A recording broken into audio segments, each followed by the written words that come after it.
Hola amigos, gracias por escuchar un nuevo episodio más de Bosquejos, un podcast semanal donde hablamos los diferentes temas de la vida cristiana. Y hoy estoy acá con mis amigos Matías, Mauro y Josué. ¿Cómo están, chicos? Hola. ¿Qué tal? ¿Todo bien? Hola, ¿qué tal? Qué lindo poder encontrarnos un día más para poder compartir diferentes temas, y hoy vamos a hablar sobre el cristiano y la oración. La semana pasada estuvimos hablando sobre la soberanía de Dios y creemos que es un tema bastante ligado al cristiano y la oración, y es justamente lo que vamos a estar compartiendo hoy. La oración en sí es una acción mundial donde muchas personas de diferentes religiones, e inclusive personas que no se identifican con alguna fe, practican con regularidad o dicen que lo han hecho algunas veces. Podemos empezar compartiendo rápidamente qué dicen las Escrituras acerca de qué es realmente la oración. ¿Por qué no empezamos, chicos, con esta pregunta? ¿Qué pasajes podrían usar para explicarnos qué dice la Biblia acerca de qué es la oración? Cuando pienso en la oración, no puedo evitar pensar en cómo comienza el Padre Nuestro. Padre nuestro que estás en los cielos. Jesús enseñó a sus discípulos a orar de esta manera, a diferencia de cómo oran los paganos a sus dioses e ídolos falsos. La oración cristiana es totalmente diferente a la oración según la entienden otras religiones y otras personas. En el corazón del mensaje del Nuevo Testamento está el hecho de que los creyentes somos adoptados por Dios y podemos acercarnos a Él como un hijo se acerca a su Padre. Y parte de la obra del Espíritu Santo en nuestras vidas es hacernos entender y vivir conforme a esta realidad. Él nos lleva a acercarnos a Dios en oración tratándolo como nuestro Padre. Gálatas 4, versículo 6 dice: porque ustedes son hijos, Dios ha enviado el Espíritu de su Hijo a nuestros corazones, clamando Abba Padre. Los creyentes tenemos el Espíritu de Cristo y Él vivió en comunión constante con su Padre en oración. Por lo tanto, si tenemos su Espíritu en nuestras vidas, vamos a caracterizarnos por orar, o al menos desear hacerlo más seguido. Creo que esto es crucial, porque acercarnos a Dios no es como hablar con un genio mágico o con un amo o jefe. Es hablar con tu Padre, que puso en ti su Espíritu Santo para que cultives comunión con Él. Y esto es un privilegio enorme porque costó la sangre de su Hijo en la cruz. Entonces yo diría que esto es lo que distingue a la oración en la fe cristiana de las demás religiones. Excelente, Josué.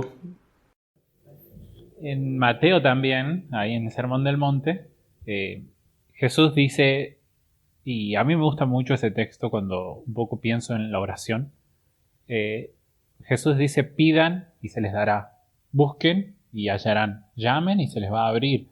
Y sigue usando la idea del padre, dice, porque ¿qué padre, si su hijo le pide algo que necesita, no se lo da? Entonces, la oración para nosotros es casi una relación que se da cuando somos adoptados por la sangre de Cristo y somos adoptados como hijos. Es casi natural. La oración es la expresión natural del hijo pidiendo o llamando o buscando a su papá. Eso es lo que somos como hijos. Cada vez que buscamos a Dios y hablamos con Él y queremos relacionarnos con Él, es una buena definición para lo que es una oración, hablar con Él. Es limitada, deja muchos huecos, pero por lo menos es una buena primera aproximación. Sí, excelente. Justamente Tim Keller, en su libro de la oración, él dice que la oración es una respuesta a nuestro innato pero fragmentado conocimiento de Dios, y que por el don del Espíritu la oración se convierte en una continuación de una conversación que Dios ya ha comenzado. Y si esa conversación avanza, entonces la oración se convierte en un encuentro con Dios. Y es más o menos lo que estaban comentando justamente ustedes recién. Entonces, la próxima pregunta es: ¿de qué formas podemos orar? Y si existe algún lugar específico para orar, ¿hay algo que la Biblia nos diga acerca de eso? Bueno, relacionado a las formas en las que podemos orar, me gusta mucho un pasaje de Filipenses, capítulo 4, versículo 6, que me gusta mucho cómo empieza. Dice: por nada estén afanosos, antes bien, en todo mediante oración y súplica con acción de gracias sean dadas a conocer sus peticiones delante de Dios. Entonces es como que en un versículo nombra muchas cosas que incluyen en la misma idea, que es orar al Señor, ¿no? Entonces dice que en oración, súplica, pidiéndole al Señor, a la misma vez acción de gracias a Él, sean dadas a conocer nuestras peticiones delante de Él. Entonces son como tres actitudes que tenemos aquí. Súplica también se podría llamar como ruego. También tiene mucho que ver en nuestro estado de ánimo, cómo vamos al Señor en ese momento. Bueno, justamente Pablo acaba de contrastarlo con el tema de la ansiedad. No estén afanosos o no estén ansiosos, antes bien, si tan ansioso estás, ve al Señor en oración, si es necesario rogar, también tener una actitud de acción de gracias, recordar lo que el Señor te ha dado, da gracia por ello, no solamente lo que te falta, por así pedir por lo que te falta solamente. Y el versículo 7 que viene es hermoso, dice: la paz de Dios que sobrepasa todo entendimiento guardará los corazones y sus mentes en Cristo Jesús. Entonces vemos varias acciones que tiene la oración en sí. Con respecto a la pregunta que viene, no sé si hay un lugar específico donde orar, pero sí Jesús a la hora de confrontar a los fariseos dice donde no orar. Pero en realidad tiene más que ver con una actitud que con un lugar específico. A los fariseos le dicen que ellos que oraban en las esquinas de los lugares públicos, céntricos, donde todo el mundo los veía, alzando la voz bien en alto, con la cara habiendo ayunado no sé cuántos días, que se dejaban las lagañas ahí como para que todos vean y dicen: no, ¿cómo ora aquel hombre? Entonces Jesús confronta eso y dice: mas tú entrando en tu aposento, cierra la puerta en tu habitación y ora al Padre que te ve en lo secreto.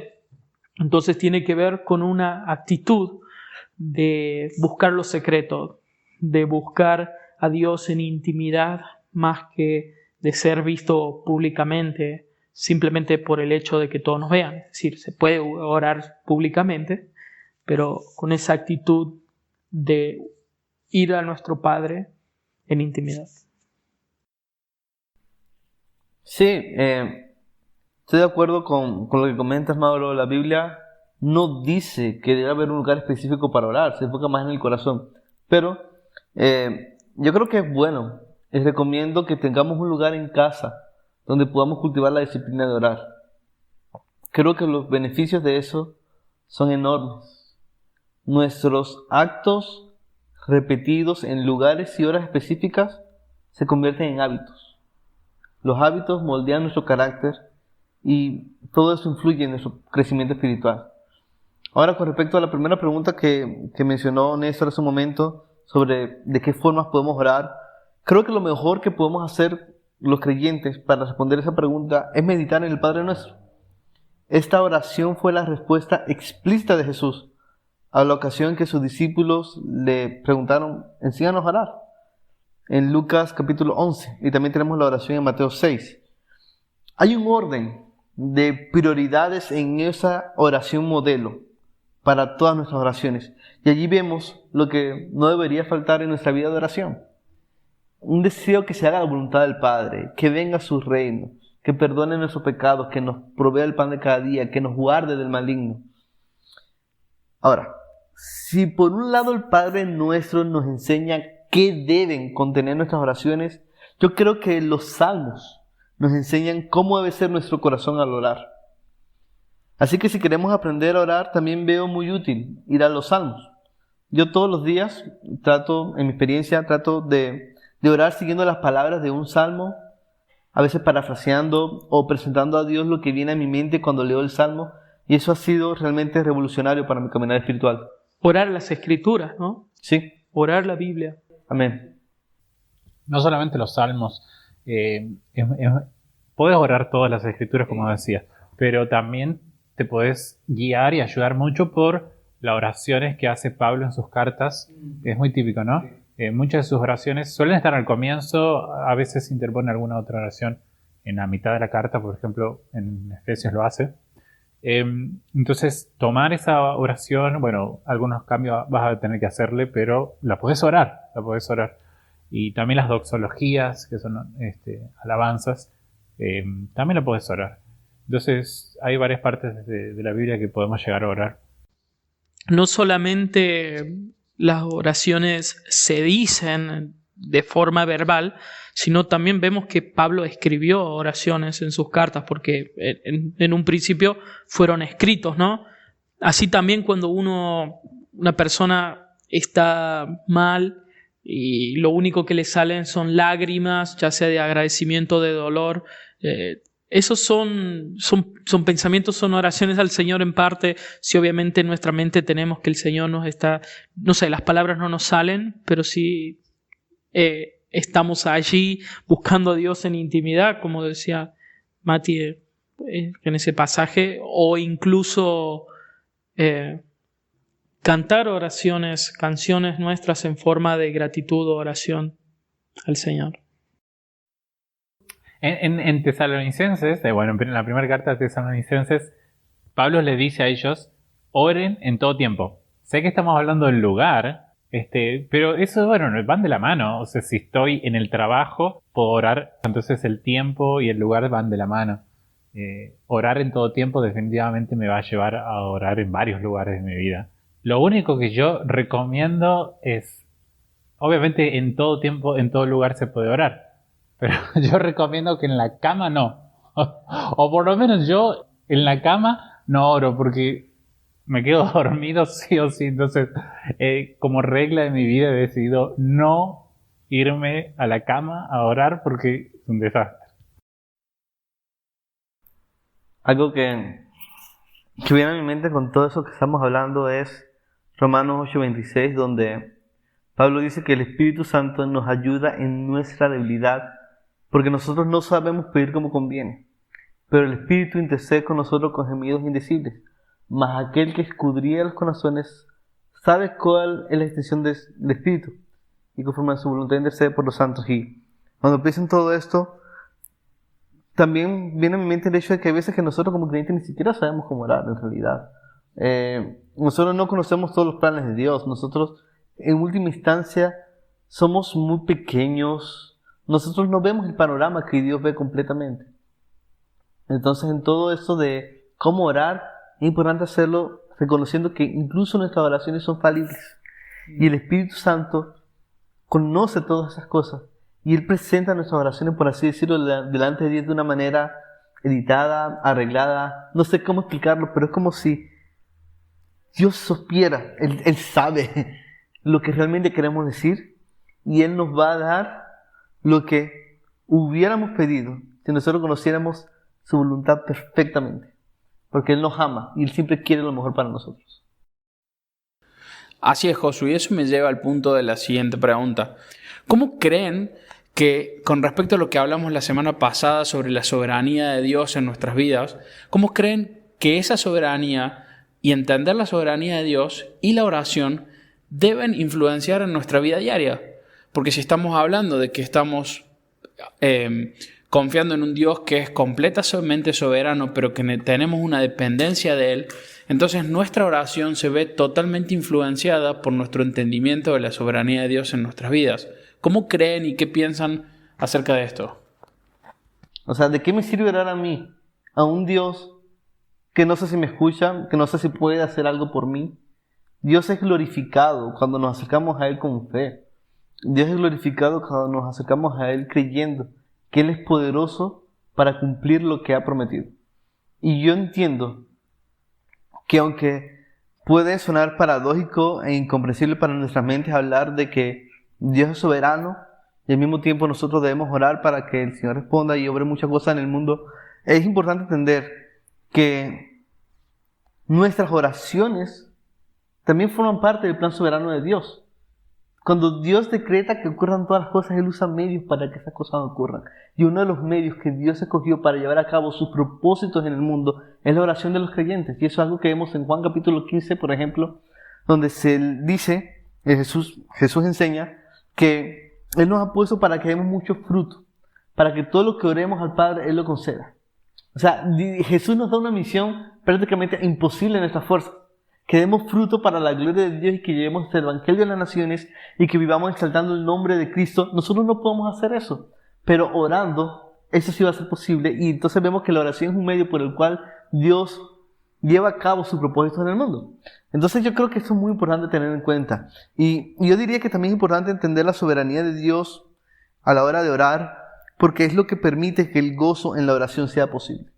Si Dios fuera alguien que no es soberano, su propósito se frustraría. Sería un Dios frustrado, sería un Dios amargado. ¿Cómo podemos saber que Dios es feliz si hay cosas que se escapan de su control y que muchas cosas no ocurren como Él quisiera? Si Dios no es soberano, entonces Dios no es alegre. Y si Dios no es alegre, ¿cómo yo puedo gozarme en Él cuando realmente voy en lo íntimo, en lo secreto a su presencia? Yo necesito realmente que Dios sea soberano para yo poder deleitarme en Él. Y qué bueno que Él lo es.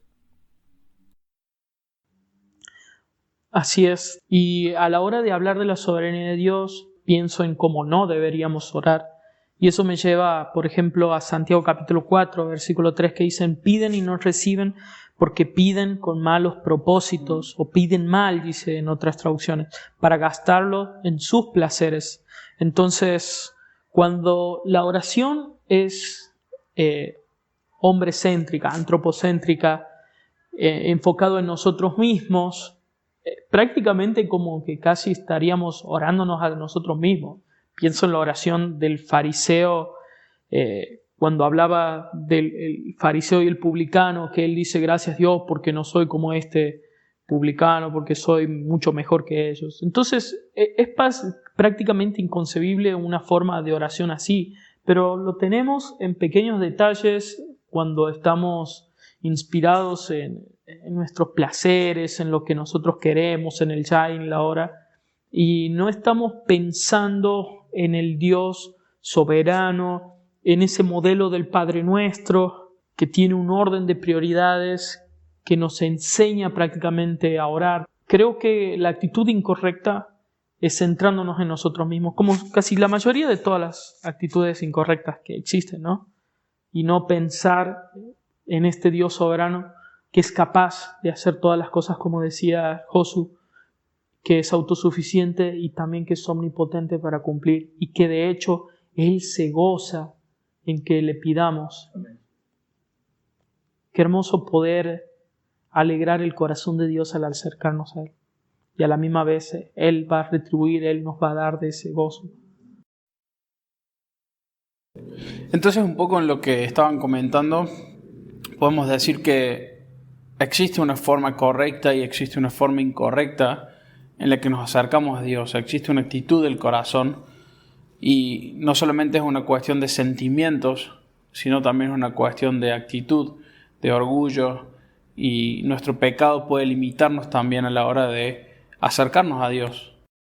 Es que, como dice un dicho, Néstor, una persona puede sentirse muy orgullosa de cuántas veces lee la Biblia, pero es muy difícil que sea una persona muy orgullosa de cuántas veces ora, porque justamente la oración humilla al hombre, implica pedir, implica sentirnos menos, implica hacernos más chiquitos, implica reconocer que Dios tiene el control de todo. Y eso es como castigar la carne de una. De hecho, nuestra carne no quiere orar. Nuestra carne cree ser autosuficiente en todo, y la oración es una forma clara para nuestras luchas, para humillar nuestra carne. Entonces, esto nos lleva un poco a la próxima pregunta que tenía, y es: ¿qué efecto tiene la oración en la vida de un creyente? Pero también quería preguntarles, y si hay alguien que quizás hoy no está escuchando y todavía no decidió poner su confianza en Dios y todavía no es un hijo de Dios, entonces no se considera un creyente, pero le está buscando a Dios. ¿Qué efecto tiene la oración en la vida de esta persona que aún no es creyente? ¿Cómo puede Dios obrar en su vida por medio de la oración? Yo estoy de acuerdo con lo que dijo Mauro sobre el efecto de la oración en el creyente, creo que la oración alinea nuestros corazones al corazón de Dios. Y es por eso que junto a la lectura de la palabra es lo más importante que cualquiera de nosotros pueda hacer. La oración, la lectura de la palabra y congregarnos. Creo que son las 3 disciplinas espirituales cardinales, por decirlo de alguna manera. Ahora, con respecto a lo que la oración puede hacer en alguien que no ha creído el Evangelio, yo creo que, al menos que realmente creas el Evangelio y estés arrepentido por tus pecados, la oración te va a volver muy legalista y va a llenarte de mucha espiritualidad falsa. Tú necesitas primero realmente arrepentirte y buscar a Dios con sinceridad, creyendo en su palabra. La Biblia enseña que si una persona no ha creído el Evangelio, entonces no conoce la verdadera gracia de Dios. Entonces no es suficiente simplemente creer que hay un Dios que nos puede escuchar si oramos. Hay que creer el Evangelio. Si no conocemos realmente la gracia de Dios en Cristo, nuestros intentos de oración de alguna manera van a girar en torno a ganarnos la salvación o a simplemente obtener cosas de Dios en vez de gozarnos en Él y disfrutar de su comunión con nosotros. Esta clase de oración puede darte una conciencia de que eres muy espiritual y te puede dar cierta paz superficial, pero vas a seguir lejos de Dios. Y lo sé porque yo estuve allí antes de ser creyente. Esto que voy a decir no es muy popular y puede resultar ofensivo para algunas personas, pero siendo honestos, los incrédulos, a menos que se arrepientan y crean el Evangelio, no tienen acceso real a Dios en oración. Por supuesto que Dios conoce todo lo que un incrédulo ora, y yo creo que Él puede, en su soberanía, orquestar cosas en este mundo que a nuestros ojos pueden parecer que responden las oraciones de muchos no creyentes. Pero eso no significa que Dios realmente está obrando en respuesta a estas oraciones. Los incrédulos no pueden acercarse realmente a Dios como Padre, aunque crean sinceramente que sus oraciones son escuchadas por Él. ¿Y por qué creo esto? Bueno, porque Jesús dice en Juan 14:6, yo soy el camino, la verdad y la vida, nadie viene al Padre sino por mí. Por eso en la Biblia se habla de orar en el nombre de Jesús. Es gracias a que el Padre envió a su Hijo a morir por nosotros, pagando por nuestros pecados, que nosotros ahora podemos acercarnos a Él como si fuéramos sus hijos. Porque ahora lo somos realmente, lo somos por la fe en Cristo. Eso es lo que dice 1 Juan, capítulo 3, versículo 1. Dice, miren cuán gran amor nos ha otorgado el Padre, que seamos llamados hijos de Dios. Y eso es lo que somos. Me encanta mucho esa parte. Es como si Juan diciendo, eso es lo que somos. Es como subtitulando lo que acaba de decir en la frase anterior. Somos realmente hijos de Dios por medio de la fe. Yo sé que puede sonar escandaloso decir que Dios solo escucha a los cristianos verdaderos y que no escucha a nadie más, pero lo realmente escandaloso, en primer lugar, no es que gente de otras religiones quede excluida. Lo realmente escandaloso es que sea posible que pecadores tan rebeldes como nosotros podamos acercarnos a Dios por medio de la fe, sin importar nuestro pasado, sin importar cuánto hayamos pecado antes. Podemos acercarnos por medio de la fe gracias a la obra de alguien más en nuestro lugar. Eso es realmente escandaloso. Ninguno de nosotros merece ser escuchado por Dios. Es algo totalmente por gracia. Así que si alguien que no ha creído el Evangelio está escuchando esto, yo quisiera invitarte a que puedas creer el Evangelio y entonces puedas gozar de verdadera comunión con Dios. Solo Él satisface nuestras vidas. El acceso a Él está abierto por medio de Cristo. Y oro que puedas meditar en esto, creer en Jesús y ser grandemente bendecido y abrumado por su amor inagotable, su amor incomprensible, su amor incomparable, su amor que lo llena todo. Sí, se me viene Hebreos 4, ¿no? Porque no tenemos un sumo sacerdote que no pueda compadecerse de nuestras debilidades, sino uno que fue tentado en todo, según nuestra semejanza, pero sin pecado. Acerquémonos, pues, confiadamente al trono de la gracia, para alcanzar misericordia y hallar gracia para el oportuno socorro. Hablábamos de que muchas veces nos acercamos a Dios en momentos de dificultades, y está bien acercarnos en esos momentos. Justamente Dios por la gracia de enviar a Cristo y morir en una cruz por nuestros pecados, es que podemos acercarnos a ese trono de la gracia para hallar el oportuno socorro en ese momento. Entonces, como creyentes es una alegría poder descansar y poder confiar en que quien nos escucha es Dios. Y como no creyente, si nos está escuchando y todavía no pusiste tu confianza en Dios, te animamos a que lo estés buscando a Dios, porque Él es un Dios que puede compadecerse y de que Él sufrió las mismas cosas que vos y que nosotros estamos sufriendo. Que hoy en día tenemos pruebas y que pasamos por dificultades. Y Dios pasó exactamente por esas mismas y aún por una peor, que fue la muerte y la muerte de cruz, por vos y por nosotros. Así que gracias amigos por este lindo tiempo. Gracias por haber estado compartiendo acerca de la importancia de la oración. Esperamos que sea de bendición para todos aquellos quienes nos están escuchando y para la ambulancia que está pasando. Perdón por todas aquellas improlijidades que puedan escuchar, los perros ladrar, las ambulancias. Queremos sponsor. Lo estamos haciendo de nuestras casas y damos gracias a Dios también por este tiempo. Hasta acá llegamos al final de este nuevo episodio acerca de la oración. Te esperamos en el próximo. Escúchanos en todas las plataformas en las que más te guste y también puedes seguirnos en nuestras redes sociales. Muchas gracias y nos vemos en el próximo episodio.